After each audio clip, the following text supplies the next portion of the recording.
Hello friends, doctor Poonam Sambhaji here. North Goa Porvorim से हूँ मैं, और मैं एक चाइल्ड एंड न्यूबॉर्न स्पेशलिस्ट यानी शिशु रोग तज्ञ हूँ। ओके, और आज का हमारा वीडियो रहेगा कि बच्चे को जब कुछ घाव होता है तो हम उसका ड्रेसिंग घर पे कैसे करें। अभी इस वीडियो का जो इंग्लिश वर्जन है वो मेरी Facebook page doctor Poonam's blog पे ऑलरेडी अपलोड कर चुके हैं, तो आप उधर इंग्लिश वर्जन देख सकते हैं। ये हिंदी वर्जन होगा। तो जब बच्चे को घाव होता है, सबसे इम्पॉर्टेंट चीज़ है कि उस घाव को क्लीन करना है बहते हुए पानी में, क्लीन पानी में, जैसे कि नल का पानी रहता है उससे आप घाव को क्लीन करवा लोगे। पहले उसमें जो भी डर्ट है, गंदगी है, पूरे निकालोगे, और उसके बाद आप उस वुंड पे प्रेशर देके उसका रक्तस्राव जो है यानी ब्लीडिंग जो हो रहा है वो पहले बंद करने की कोशिश करेंगे।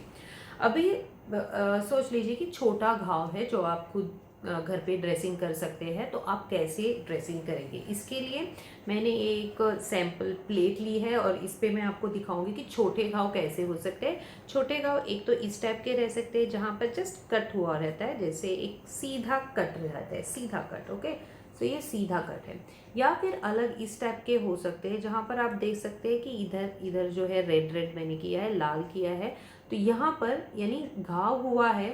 समझ लीजिए बच्चा रास्ते पे गिरा है या कहीं पे गिरा है और उसको पूरा घाव घिस गया है। ओके, स्किन घिस गई है, तो उधर का जो त्वचा रहती है, उधर की जो त्वचा रहती है वो छील जाएगी, वो निकल जाएगी, और उसके वजह से ये घाव पूरा ऐसे हो जाएगा। ओके, तो इस टाइप से यहाँ पर बच्चे की स्किन गई है या जो भी गिरा हुआ है उनकी स्किन गई है। ओके, तो ये फर्स्ट है। अभी जब हम छोटा वाला घाव पहले लेते हैं, तो छोटा वाला घाव इतना छोटा है, उसमें से कुछ ज़्यादा ब्लीडिंग यूजुअली होती नहीं। अगर हो भी रही है तो आप उधर कुछ भी क्लीन कपड़ा या फिर गॉज पीस पकड़ के 5 मिनट तक पकड़ के रखोगे। उसके पहले याद रखिए आपके हाथ पूरे क्लीन होने चाहिए। अगर आपके पास ग्लव्स है तो आप ग्लव्स डालिए, अगर ग्लव्स नहीं है तो क्लीन हाथ से आप काम कर सकते हैं और फिर हाथ धो लीजिए। ओके, सो क्लीन हाथ से वो बेबी पेशेंट का जो घाव है धो लीजिए। ओके, उसमें जो भी गंदगी है निकालिए, और उसके बाद आप क्या करेंगे कि आपको ड्रेसिंग करनी है। ड्रेसिंग करने के लिए जो सामान आपको चाहिए वो है, एक है गॉज पीस। तो गॉज पीस कुछ इस तरह से दिखते हैं। ओके, सो ये गॉज पीस आपको लेने हैं, और गॉज पीस ओपन जब आप करते हैं तो कुछ इस तरह से दिखते हैं, ये ऐसे। ओके, सो ये रहे गॉज पीस। ओके, ये बेसिकली कपड़ा जैसा रहता है जो क्लीन रहता है और स्टेराइल रहता है। ओके, तो ये आपके गॉज पीसेस। अभी जब हमको छोटे घाव पे गॉज पीस लगाना है तो आप छोटे छोटे छोटे पीसीस कट करोगे। जैसे ये बड़ा वाला पीस है, आप इनको ओपन कीजिए, फिर कैंची से इधर काटिए। काटने के बाद वो ऐसे बन जाएगा। ओके, तो अभी आपने काटा है और आप देख सकते हैं ये से धागे धागे से बाहर आते लगे। देखिए कि आप वो धागे पूरे अंदर तक मोड़ लीजिए, वो घाव के ऊपर चिपकने नहीं चाहिए। ओके, तो मैंने ऐसे मोड़ लिया है। ये मोड़ लेने के बाद आप इधर कोई भी ऑइंटमेंट लगाएंगे, कोई भी मलम, जो जैसे एंटीसेप्टिक मलम मिलता है फर्स्ट एड बॉक्स में, आप वो यूज़ कर सकते हैं।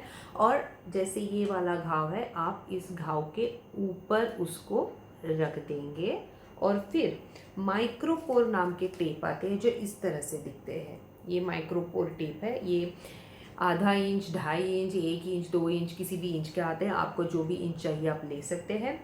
जैसे मैंने अब ये काट के रखी है, ये माइक्रोपोर आप इसके ऊपर ऐसे चिपका देंगे और ये ड्रेसिंग हो गई। ओके, अभी मैंने ये काटा है इसलिए ठीक नहीं लगा, बट आप फोल्ड कर सकते हैं ये चीज़ें। बेसिकली ये जो रुइयाँ है, ये जो धागे हैं, स्किन के ऊपर या वुंड के ऊपर, यानी जो आपका घाव है उसके ऊपर चिपकना नहीं चाहिए। अभी हम आते हैं दूसरे घाव के पास जो ओपन है पूरा।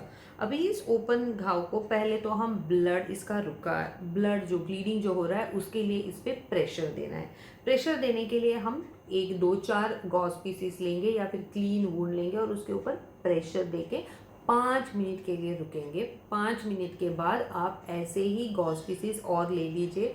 अभी ये छोटा वाला वुंड है, तो गॉज पीसेस उस घाव को कवर करने चाहिए। तो आप मैं अभी फोल्ड कर रही हूँ ताकि ज़रा मुझे मोटा गॉज पीस मिले, उसका भी रीज़न मैं बताती हूँ। तो अब इसके ऊपर मैं ये रख दूँगी और उसके बाद में जो माइक्रोपोर है, अभी इसके ऊपर मुझे पहले ऑइंटमेंट लगाना है कि जैसे मैंने इधर बताया ना, तो इधर ऑइंटमेंट लगाना है और ऑइंटमेंट लगाने के बाद आपको ये वाला गॉज पीस इधर रखना है, पीस का बंडल, और फिर जो माइक्रोपोर है उससे इसे चिपका देना है। तो मैं ऐसे चिपकाती हूँ और फिर ऐसे चिपकाती हूँ। ओके, सो ये होगा। अभी मैंने मोटा वाला क्यों लिया, क्योंकि अगर ब्लीडिंग हो गया है तो ये वाला सोक करेगा, ब्लीडिंग को अंदर खींच लेगा और ब्लीडिंग यानी जो खून बह रहा है वो बंद करने के लिए ट्राई करेगा। ओके, सो ये होता है ड्रेसिंग इस तरह से।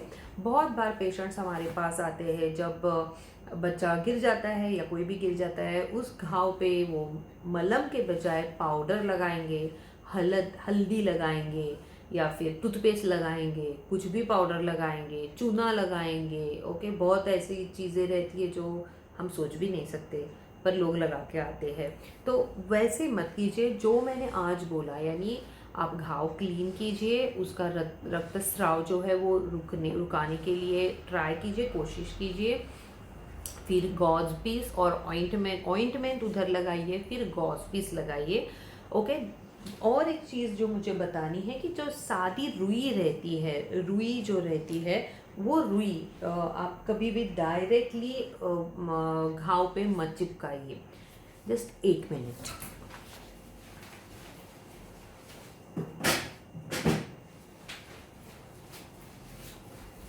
सॉरी मैं रुई लेके नहीं बैठी थी। तो ये वाला जो रुई है, रुई आप देख सकते हैं, इसके जो ये धागे से है ना, ये देखिए ये धागे बहुत बार अगर आप घाव पे लगा रहे हो, क्लीन कर रहे हो, तो ये धागे चिपक के बैठते हैं और उधर फिर इन्फेक्शन हो सकता है। इसलिए आप डायरेक्ट रुई घाव के ऊपर यूज़ मत कीजिए, गॉज पीस का यूज़ कीजिए। रुई आप बाकी सिंपल अगर वुंड एकदम ही ऊपरी तरफ अगर वुंड है यानी घाव है तो आप रुई यूज़ कर सकते हैं, वो भी आई वुड से अवॉइड, आप यूज़ मत कीजिए। ओके, आई होप मेरी हिंदी आपको समझ में आ रही होगी। बहुत सारे मेरे फॉलोअर्स मुझे हिंदी वीडियो के लिए पूछते हैं, तो मैंने हिंदी में वीडियो किया है। अगर आपको अच्छा लगा तो आप ये फॉरवर्ड कीजिए, आपके फ्रेंड्स के साथ शेयर कीजिए और मेरे चैनल को सब्सक्राइब भी कीजिए।